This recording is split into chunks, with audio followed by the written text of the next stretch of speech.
spécialité planification et aménagement au CNFPT et je suis ravie, aux côtés de Popsu Territoire, représentée par Parcom Bertrand, de vous proposer la 2e édition des Cafés de la recherche en aménagement et développement des territoires. Nous sommes ensemble pendant 45 minutes, de 14h à 14h45. Et c'est un temps intéressant puisque c'est l'occasion pour certains chercheurs de faire part de leurs travaux de recherche appliquée, de les restituer. Donc le temps de ce jour va s'organiser de la façon suivante. Les enseignants, enfin les chercheurs que je salue et que je remercie, qui sont Joël Hitt et Jules Mathieu Meunier, vont nous présenter leurs travaux de recherche sur le cas de Marseillan, comment gérer la petite ville touristique, donc pendant 20-25 minutes. Et on s'en suivra ensuite un temps de questions-réponses, un temps d'interaction avec vous, participants. Donc vous aurez la possibilité d'activer votre micro, mais préalablement, on vous invitera à lever la main via la petite icône que vous trouvez dans le bandeau en haut. Je te laisse la parole, Pacom. Oui, bonjour, merci Clémence. Bonjour à toutes et tous. Tout d'abord, merci au CNFPT de nous accueillir et d'organiser cette 2e édition des Cafés de la Recherche. Pour vous dire je vais vous dire un petit mot rapide sur Popsu, donc la plateforme d'observation des stratégies et projets urbains, qui se divise en 2 grands programmes nationaux de recherche-action. Donc le programme Popsu Transition, qui s'intéresse aux transitions des grandes villes et des systèmes métropolitains, et le programme Popsu Territoire, qui prend place dans les territoires ruraux et les petites villes. L'idée de ce programme est bien de permettre à des chercheurs en sciences humaines et sociales, mais pas que, aussi en d'autres sciences de l'ingénieur, des sciences dures, d'étudier des territoires et des collectivités qui sont dans les territoires ruraux et de travailler autour de thématiques décidées collectivement avec les élus et les acteurs locaux. L'idée est vraiment de faciliter ce dialogue acteurs-chercheurs. L'objectif étant que les résultats de ces projets de recherche permettent d'éclairer l'action publique et de faciliter cette action au quotidien. Le programme rassemble aujourd'hui une 50aine de petites villes et de territoires et autant de thématiques traitées, comme on a aujourd'hui celle de Marseillan. L'idée du programme étant aussi de pouvoir diffuser et valoriser les recherches en dehors de la sphère universitaire. Donc, c'est directement dans cette dynamique que s'inscrivent les cafés de la recherche. Mais on a aussi développé différents formats de valorisation. On peut trouver dans Popsu Territoire une série de films documentaires qu'on réalise avec l'agence CAPA, qui s'intitule Portrait de petite ville, et vous pouvez retrouver tous les films sur la chaîne YouTube de Popsu. On a aussi développé un podcast qu'on appelle Dans la France des petites villes avec Binge Audio. Et on a aussi cette collection d'ouvrages dont vous avez une des couvertures juste sur la slide, donc des carnets de territoire aux éditions Autrement, et qui sont des petits ouvrages illustrés qui permettent de manière synthétique de diffuser les résultats de la recherche. On a déjà ces trois grands formats, et ensuite on développe beaucoup d'autres actions comme celle-ci. Peut-être juste finir par vous dire que le programme Popsu est un programme sous tutelle du ministère de la Cohésion des Territoires et de la Transition écologique, du ministère de la Culture et également de la Cité de l'Architecture et de l'Agence nationale de cohésion des territoires, de l'ANCT. Donc, Popsu Territoire est notamment l'opérateur recherche du programme Petite Ville de demain. Et enfin, c'est un programme qui est piloté par le GIP EPO, donc de l'Europe des projets architecturaux et urbains, où d'autres programmes prennent place, comme le concours d'architecture Europrend France ou le programme d'expérimentation engagé pour la qualité du logement de demain. Pour ne pas être plus longue, j'introduis tout de suite Joël Hitt, qui est donc le responsable scientifique de la plateforme de Marseillan, qui est enseignant-chercheur à l'université Gustave Eiffel et au Lab Urba, et Jules Mathieu Meunier, qui est chercheur associé également au Lab Urba, pour nous raconter Marseillan, la petite ville touristique de bord de l'Hérault. Merci à tous et bon café. Merci beaucoup, Pacom. Enchanté donc de vous présenter notre recherche, et merci beaucoup au Café de la Recherche du CNFPT de nous permettre de nous donner cette occasion. On va donc vous parler aujourd'hui de Marseillan, petite ville qui se situe dans l'Hérault, entre Agde et Sète sur le littoral languedocien, une ville marquée par le tourisme. Alors, j'ai dit une petite ville. En réalité, on a une population qui a 2 vitesses, avec certes à peu près 8000 habitants en hiver, mais on passe à près de 60 000 en été, donc avec les populations touristiques, donc des fluctuations démographiques qui sont extrêmement importantes. Un phénomène qui n'est pas donc propre à Marseillan, qui a déjà été étudié sous l'angle statistique, mais peut-être moins sous le prisme qu'est-ce que ça change à l'action publique, et en particulier en matière d'aménagement et de développement. Donc c'est un peu le prisme avec lequel on a abordé le travail de recherche ici. Quelles sont les modalités de gestion urbaine d'une ville dans cette situation qui est vraiment très particulière? Quelles sont les conséquences sur l'aménagement urbain, sur la gestion des services urbains, sur les équipements publics, bien sûr, sur les commerces, les services à la population, les activités économiques, etc., etc. Donc évidemment, c'est quelque chose qui n'est pas du tout pareil que dans une ville de 8000 habitants simplement. Et donc notre question est de savoir quelles sont les spécificités de la gestion publique urbaine et de l'action publique dans cette situation. Nous avons mené une enquête essentiellement par entretien auprès des acteurs, à la fois publics, mais aussi des acteurs privés, les acteurs du tourisme, les habitants, à la fois en saison, en pleine saison, en été, mais aussi hors saison, de manière à mesurer un peu les différences. Notre enquête s'est déroulée environ de 2019 à 2021. Donc on a eu l'occasion finalement de mesurer une saison normale, habituelle, et puis aussi une saison Covid. Alors on va moins en parler ici, mais ça a fait l'objet d'un focus un peu particulier. L'équipe de recherche, donc c'est Jules Meunier qui va présenter avec moi, Lucie Renoux qui est également connectée, l'agence de programmation urbaine Alphaville avec Bruno Evin, Amélie Pinka et Benjamin Christian.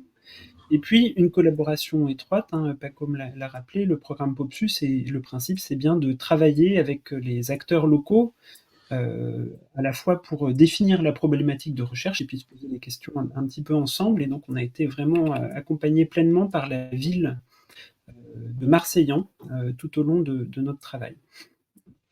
Pour finir cette introduction, c'est une situation qui est finalement emblématique de nombreuses petites villes en France, à la fois des stations balnéaires, des stations de montagne, mais aussi des villes périphériques des grandes villes, et qui interrogent à bien des égards les modèles de développement de ces villes qui reposent sur le tourisme. Alors, je vais d'abord, moi, vous présenter un petit peu ce qu'on a trouvé en matière d'organisation de l'action publique, de gestion urbaine dans cette situation. Et puis, Jules évoquera ensuite les tensions et les effets pervers aussi que cette situation un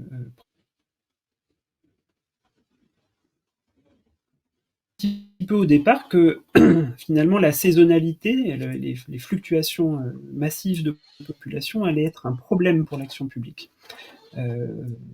On est tombé plutôt sur une situation où la saisonnalité touristique est le régime courant de fonctionnement de la ville. D'abord, elle est omniprésente, on la retrouve dans la fréquentation des équipements, des commerces, dans le fonctionnement des services urbains, eau, assainissement, déchets, etc. Et puis dans la manière dont s'organisent les activités économiques. Peut-être pour vous donner un petit peu le poids de l'ampleur de la situation, la police municipale fait environ la moitié de ses interventions sur les seuls mois de juillet et août, donc en pleine saison. Et au-delà peut-être des aspects quantitatifs, c'est même le type même de service qui diffère de la pleine saison à la basse saison. On n'a par exemple pas du tout les mêmes types de déchets qui sont ramassés en juillet et août, puisqu'on a en pleine saison la présence des campings et des restaurateurs. Donc le service diffère. La saisonnalité se retrouve même dans l'organisation territoriale de la ville de Marseillan, qui est bicéphale, avec, je ne sais pas si vous voyez mon pointeur, mais donc ici on est sur le centre-bourg historique, et puis Marseille-en-Plage, la station qui concentre les infrastructures touristiques majeures avec 19 campings, avec le parc, la principale partie du parc de résidences secondaires, il y en a aussi ailleurs, hein, mais là c'est un poids extrêmement important, avec une population où les variations sont massives. On passe de 1000 habitants en hiver à près de 40 000 en été, donc toujours avec des difficultés de mesure, hein, de ces fluctuations. Beaucoup de commerces qui sont fermés en basse saison, et puis donc voilà, une situation vraiment caractéristique d'un tourisme populaire de masse. Marseille en ville, donc ici, est aussi marquée par le tourisme, hein, plus loin de la mer, plus proche de l'étang de Thau que vous voyez juste à côté ici, et qui est peut-être caractéristique de ce que les acteurs appellent un tourisme vert, qui attire des populations plus aisées aussi, et parfois quasi permanente, on y reviendra. On n'a pas une dichotomie aussi claire entre touristes d'un côté et puis habitants permanents de l'autre.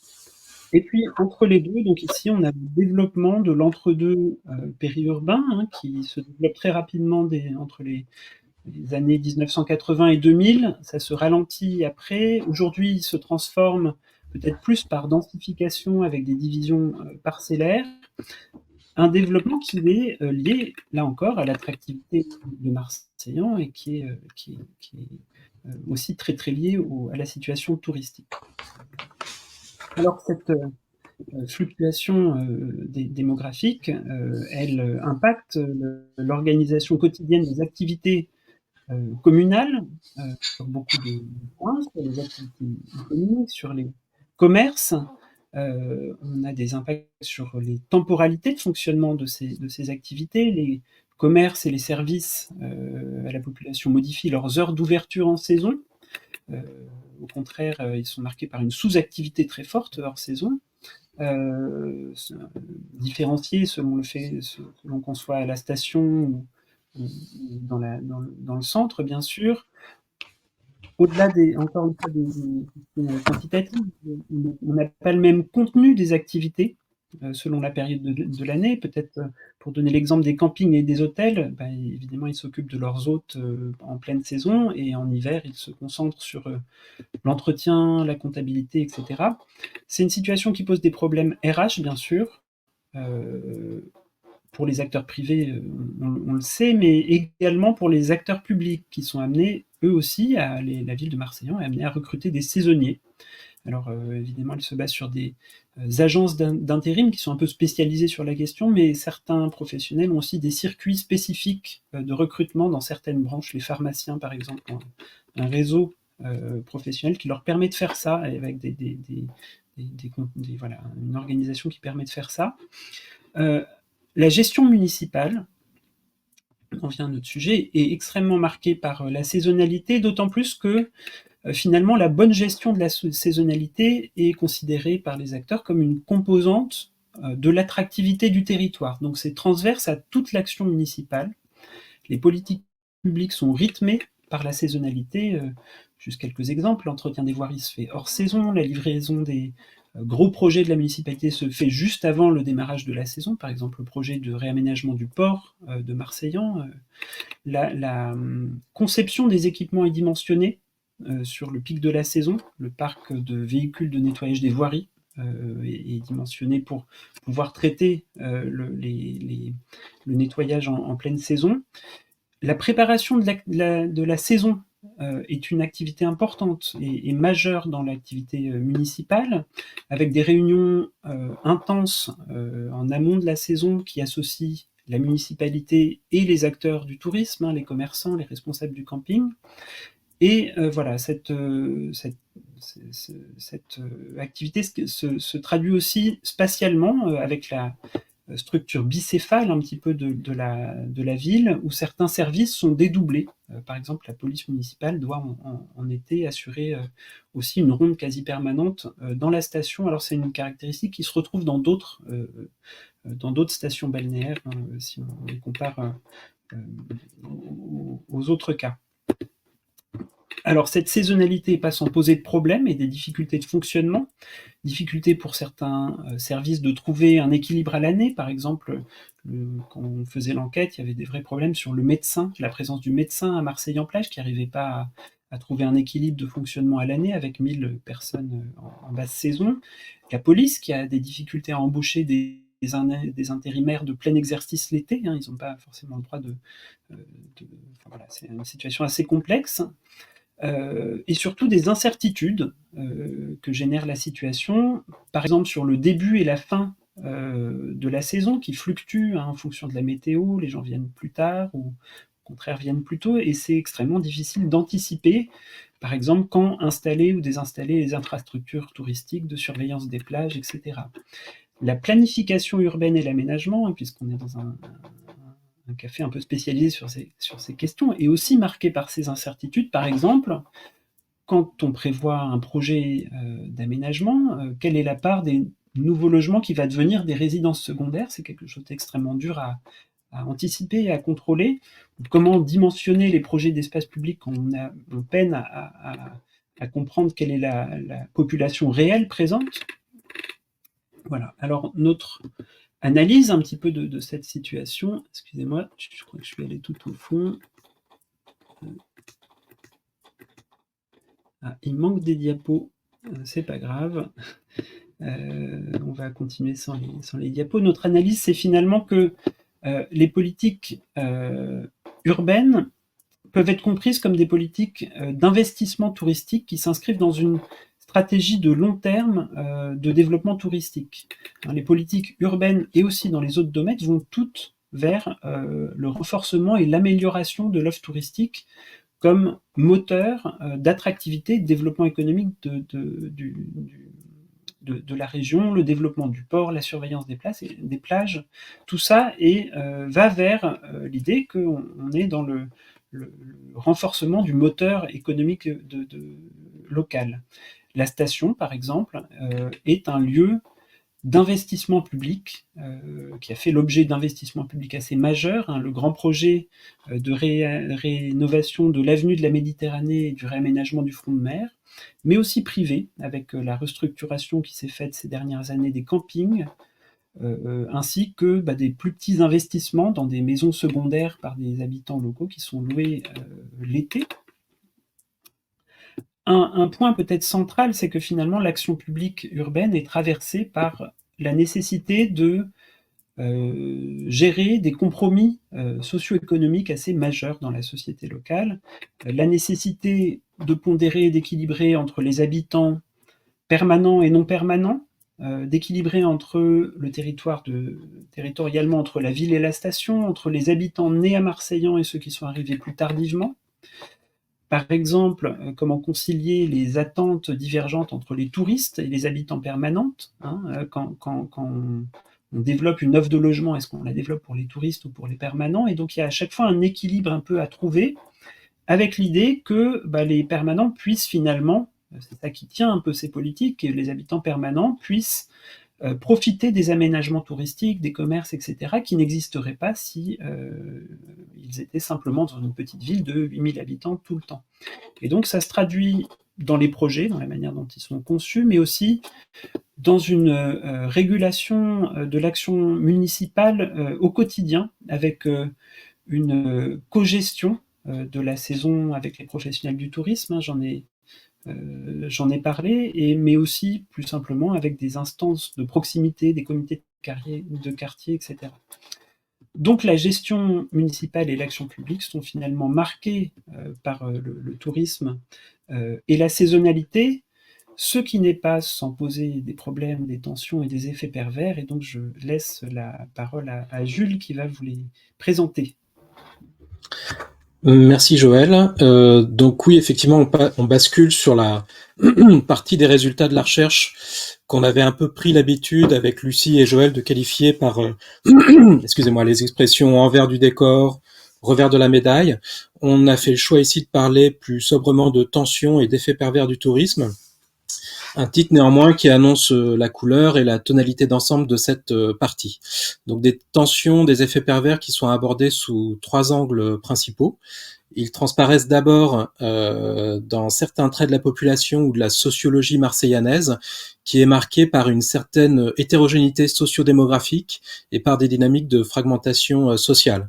Donc, premier point, cette population se caractérise non pas tant, comme on peut le concevoir spontanément, par une dichotomie tranchée entre touristes et habitants permanents à l'année, mais plutôt par une variété des populations présentes. On peut même parler d'un continuum de situations qui s'incarne dans un profil assez fréquent à Marseillan, celui des habitants permanents qui ont connu un processus d'ancrage territorial par étapes successives sur plusieurs décennies, c'est-à-dire qui sont d'abord venus en vacances quand ils étaient enfants, avant d'acheter une résidence secondaire à l'âge adulte, puis de faire de celle-ci leur résidence principale pour finir par élire domicile à Marseillan au moment du passage à la retraite bien souvent. Donc un profil, on le voit, qui vient nuancer cette idée d'une séparation nette entre touristes et habitants à l'année. L'une des marques de Marseillan tient au rapport ambivalent de la population au tourisme, entre d'une part un ressenti collectif des désagréments occasionnés par la fréquentation touristique l'été, c'est de toute évidence une expérience partagée localement par l'ensemble de la population, et d'autre part un large consensus au sein de cette même population autour de l'idée d'un tourisme indispensable au développement du territoire. Pardon. À l'inverse, l'attractivité résidentielle de Marseillan suscite localement des tensions assez palpables. Cette attractivité a eu un impact important sur la structure sociodémographique de la commune, avec, Joël l'a souligné, un quasi-doublement de la population dans les années 1980-2000 et un solde migratoire qui a contribué à l'époque au vieillissement de la population. Ce phénomène alimente aujourd'hui un sentiment de perte d'identité qui se manifeste à travers un certain nombre de crispations sur des sujets multiples tels que la construction de logements neufs, qui suscite le rejet d'une part importante de la population, a fortiori quand il s'agit de logement social. C'est cette dichotomie entre consensus envers le tourisme et rejet de l'attractivité résidentielle qui nous conduit à parler de fragmentation sociale, un peu comme si, du point de vue d'une partie de la population, le tourisme était une sorte de mal nécessaire ou de prix à payer pour permettre de préserver l'identité locale contre toute perspective de développement métropolitain. Alors, ces tentations ou effets pervers sont aussi liés du tourisme, sont aussi liés au caractère hégémonique d'un modèle de développement économique centré sur le tourisme. Alors sur le sujet, on a pu observer qu'un consensus s'exprime aujourd'hui chez plusieurs acteurs économiques locaux sur l'intérêt d'une progressive montée en gamme vers un tourisme moins populaire, tourisme de qualité, tourisme vert, mais cette perspective alimente des tensions entre acteurs du secteur touristique. Parmi les acteurs qui s'inquiètent de cette perspective, on trouve les commerçants notamment, ou du moins une partie d'entre eux, qui déplore en particulier l'évolution de plusieurs campings vers un modèle de fonctionnement en club, fermé sur eux-mêmes, avec dès lors une clientèle qui ne fréquente plus ou quasiment plus les commerces de Marseille-en-Plage.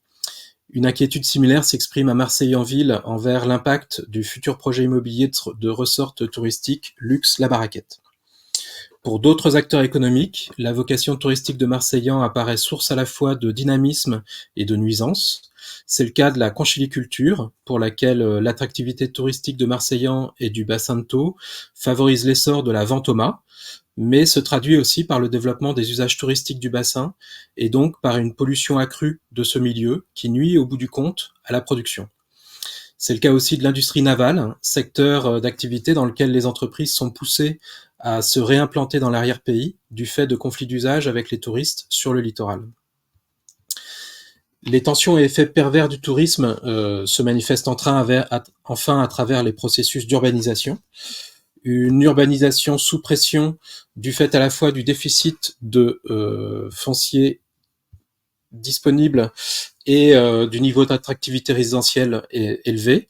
Il en résulte un accroissement de la concurrence pour l'accès au territoire, à l'origine de tensions sur les marchés de l'habitat qui s'exercent principalement au détriment des jeunes ménages et des primo-accédants, donc des jeunes ménages qui ont un emploi, mais qui pour autant ne parviennent pas à accéder à la propriété ou tout simplement à se loger à Marseillan.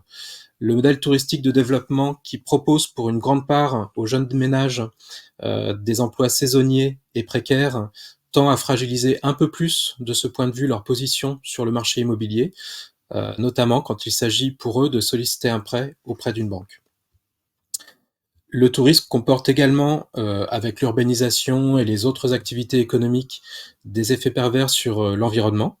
L'impact environnemental du tourisme prend plusieurs formes: manque d'eau, ensablement des ports, eutrophisation de l'étang de Thau, érosion des dunes, etc.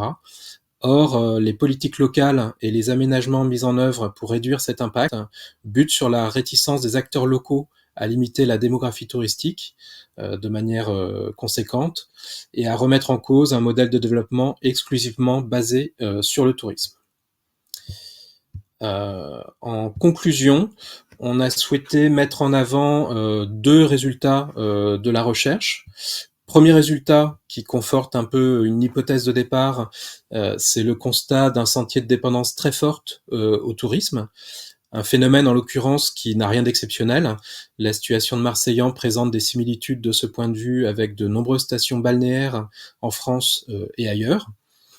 Un sentier de dépendance qui peut se résumer ainsi: alors que le tourisme imprègne toutes les dimensions de la vie locale, économie, équilibre socio-démographique, pratiques quotidiennes des habitants, temporalité, l'action publique se trouve dans l'obligation de composer avec les contradictions dont le tourisme est porteur, entre volonté de promouvoir un tourisme dont personne ne saurait se passer et nécessité d'accompagner ou de gérer les inconvénients qui en résultent. Second résultat, c'est une série d'enjeux qui concernent l'avenir de Marseillan, qui sont autant, à nos yeux, de symptômes qui interrogent la soutenabilité du modèle touristique de développement marseillanais. Avec 4 enjeux qu'on a souhaité mettre en exergue, on pourrait en identifier d'autres. Premier enjeu, le nécessaire renouvellement d'infrastructures touristiques vieillissantes, à commencer par le parc de résidence secondaire de Marseille-en-Plage, qui est frappé d'obsolescence aujourd'hui au regard des attentes des touristes, qui privilégient dans une large mesure l'offre d'hébergement en plein air, des campings, mais aussi des normes de confort et d'isolation. Deuxième enjeu, la question des risques liés au changement climatique, et en particulier le danger de submersion marine et la problématique du recul du trait de côte. Cet enjeu s'articule en partie avec le précédent, à Marseillan, à travers la question de la requalification des infrastructures touristiques comme potentiel levier pour l'action publique face à ces risques liés au changement climatique. Troisième enjeu, les difficultés d'accès à un logement permanent dans une configuration, on l'a vu, sociologique et politique localement marquée par le caractère inopérant des leviers de l'action publique, absence de régulation des marchés de la résidence secondaire, image négative du logement social. Ces difficultés constituent à l'évidence, avec d'autres facteurs d'ordre socio-économique, une menace pour la cohésion sociale, ainsi qu'en témoignent les résultats des législatives de 2022, avec l'élection dans la circonscription dont dépend Marseillan du candidat du Rassemblement national. Quatrième enjeu, un déficit d'attractivité des emplois saisonniers, avec des difficultés de recrutement qui, dans certains cas, conduisent les acteurs touristiques à devoir réduire leur activité, leurs jours d'ouverture, leurs horaires. Il s'agit là d'un enjeu en partie lié au précédent. Les saisonniers font partie, avec les jeunes ménages locaux, des publics qui ont des difficultés à se loger à Marseillan. En outre, ces deux groupes se superposent en partie. Mais ce problème d'attractivité de l'emploi saisonnier excède la seule question du logement. Elle interroge plus largement l'évolution du rapport au travail, dans les cas notamment des emplois qui cumulent les contraintes pour ceux qui les occupent: mauvaises conditions de travail, pénibilité, horaires décalés, niveau de rémunération peu élevé, à l'image bien souvent des emplois saisonniers. Voilà, ainsi se clôt notre présentation.